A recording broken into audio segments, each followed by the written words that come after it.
Hello everyone. Many thanks for the opportunity for me to present some of the information that I have gathered about the Chinese robotaxi industry.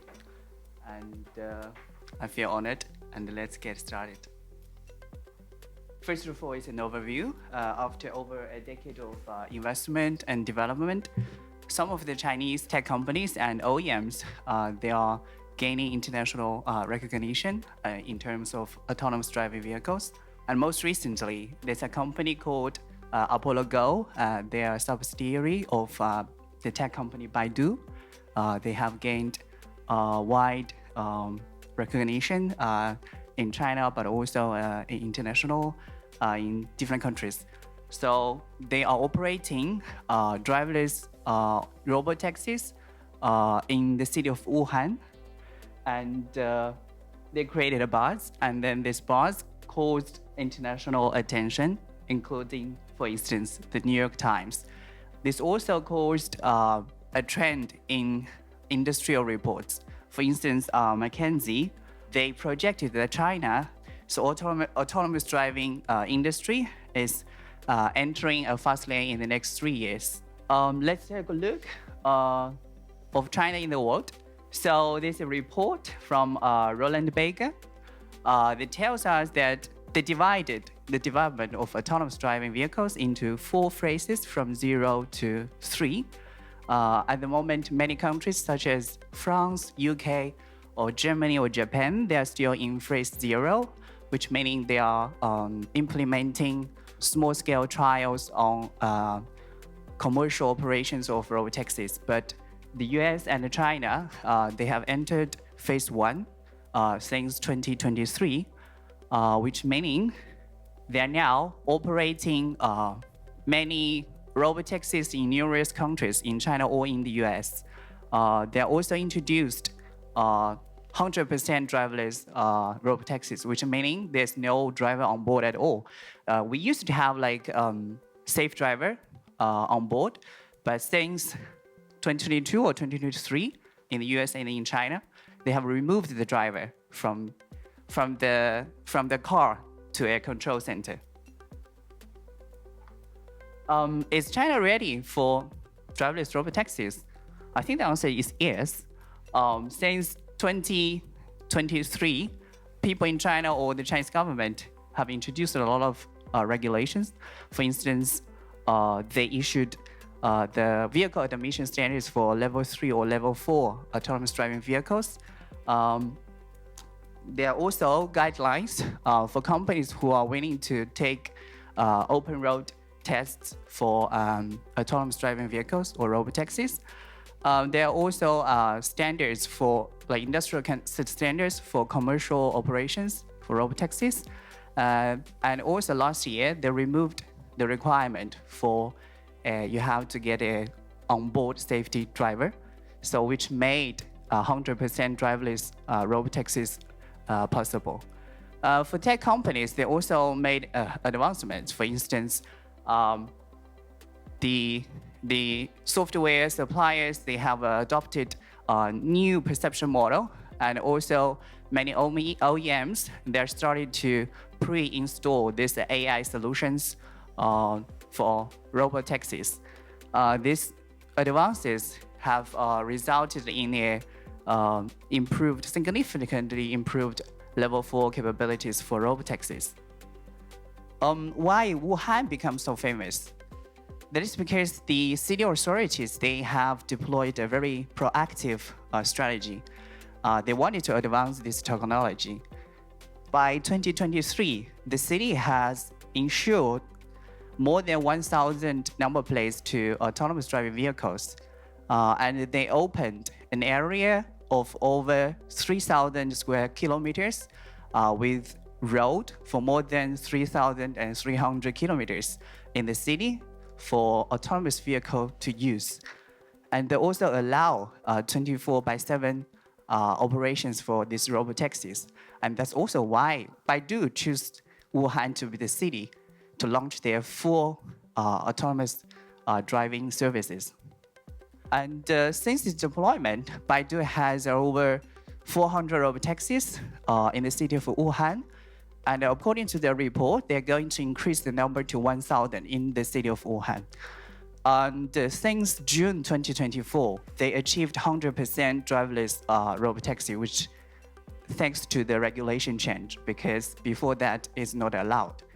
And by the year of 2024 June, they have completed 1.5 million rides, not in all over China, but in the city of Wuhan.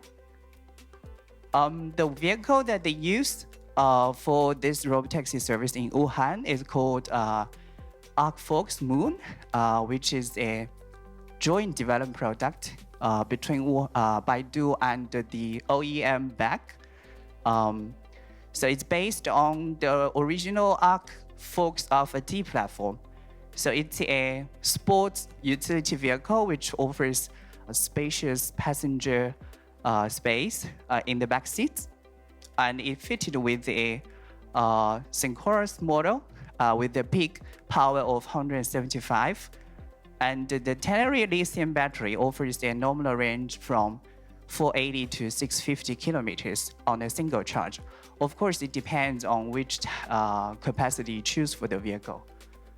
And the vehicle is equipped with a fast charging system. It allows the vehicle to charge to 80% under 35 minutes. And the service in Wuhan runs 27/4 without any interruptions. But passengers, they have to hop on or off at a designated area because the system has to detect if the area is safe for hop on or hop off. And in general, it runs at an average speed of 40 to 50 kilometers per hour. But of course, it goes down when traffic is busy.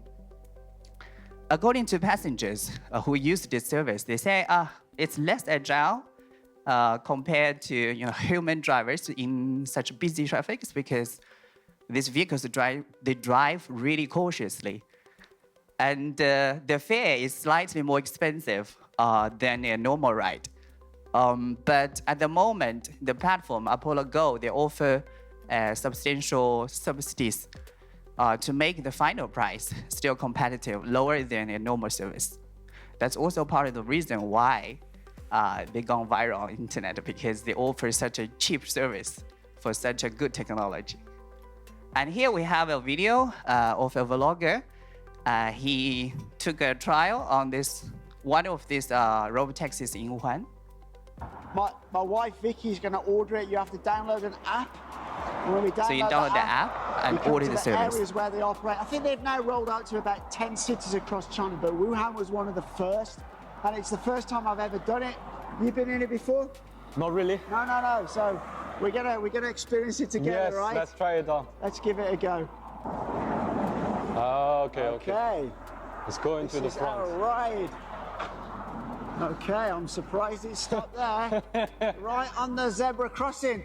So this is our car here, and as you can see, it's got lots of technology up here on the top. Can't open it. And so we're going to get in now. So we have to type in the last number of our phone number, a code. Unlocks the doors. Here we go. Here we go. Let's go. Okay, so here we are. This is it, look. No driver at all. We need to press the button here. It means we start the trip. Okay, so here we go. Look. Fantastic. Wow. And we're off. We're up to like 40, 50 something kilometers an hour here. And this is really interesting. Yes, This is literally, we're living in the future now, aren't we? Yeah. This is the future of transport, man. This is absolutely the future. Okay, so we've got a cyclist coming up, so let's see how he deals with this cyclist. It's slowing down a little bit because it senses these cyclists, look. And also we come into a crossing, so it's slowed down because there's a guy on a bike and he's not really going very straight in front of us. He's a bit all over the place. As you may see, the vehicle slowed down really early before it reaches the cyclist. How we deal with that. That's why they're very cautious. Okay. We pass it very carefully. Finally, it's passing it very carefully, yeah. And you can see the routine here. it changed to like turning right here. Okay, yeah, so we're doing a right turn here. Let me get in front, that's better. Okay, so we've done a right turn. That's so weird that there's nobody sitting in the driver's seat. Someone else is looking at the car Yeah, for checking there we there's no driver inside. Okay, executes that left turn very well actually. Did a good job of that.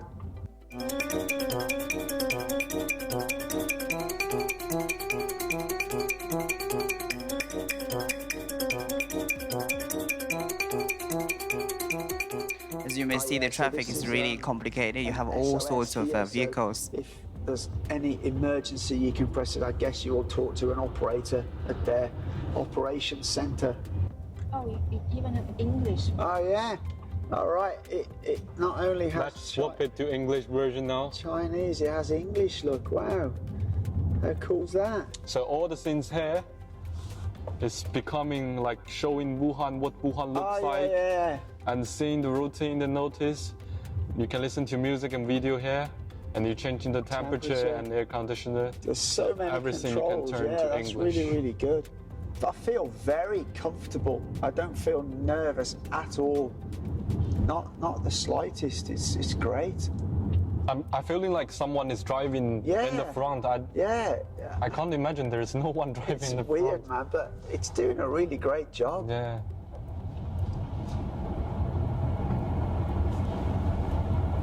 It's very natural driving, that's for sure. We're arriving at our destination. Please keep your seatbelt fastened and do not open doors. Okay, we need to wait till we stop before we open the door. Okay, stop. Yeah. Now we can take out our seatbelt and open the door. The small mirror over here can check if there is some e-bikes in the back. Uh-huh. And let's open the door here. Yeah. Off we go. Ooh. Do not open door. There is a car coming from behind. And here's the screen. You can open the car. It's like the new key, and you can use your like Face ID to scan it as well. Ah, right, okay. So this car's ID is 1045. Uh-huh. All right. So let's See you. It says see you here. Let's stand in over here. Let's check Okay. out here. It said see you in Chinese on the top of the car. I need to pay. Uh-huh. And then you need to pay it and they won't go. They travel about 15 kilometers. It's just like 30 Chinese yuan, which is less than 5 euros. Of course, that's after the platform give the subsidy. And now we're moving to the company Baidu. So Apollo Go, it's a subsidiary of Baidu. So they started research and development of robotaxis since 2013. And now they're operating 1,100 cars in 11 cities across China. They're about completing 69,000 rides every week. And in the second quarter of 2024, they completed around 899,000 rides. So far, in total, the company have completed 7 million rides in all the cities that have operations in China, which covers a total distance of 62 million kilometers by July this year. And most recently, they released the 6th generation of robotaxi, RT6. The vehicle is equipped with level 4 capabilities, but it costs much less than the last generation. It's according to news reports, it's only around 25,000 euros, which is astonishing because for a vehicle, it's nothing, 25,000 euros. And then here are some of the counterparts. For previous presentation, we also had an idea of Waymo and Cruise. So Waymo, they started 100% driverless robotaxi services in Phoenix in 2022, slightly earlier than Baidu. They're operating over 700 robotaxis in 3 and moving to 4 US cities, plus Austin, I think. And they're about completing 100,000 rides every week. And by August 2024, they completed over 2 million paid rides, which it's fully commercial. People have to pay for their services, and covers a range of 32 million kilometers. And then Cruise, they are a General Motors subsidiary. They resumed their services in June after an accident 2023 in California. And now they are also established a partnership with Uber to offer their services to Uber customers. According to the projection of McKinsey, the autonomous driving vehicle industry is going to generate more than 300 billion US dollars in revenue by the year of 2035. As we can see, the competition is picking up. You have so many different brands. They are doing this autonomous driving or robotaxi services. But who is going to win this? We don't know. China, US, or Europe? Remain to be seen. Thank you. Thank you so much.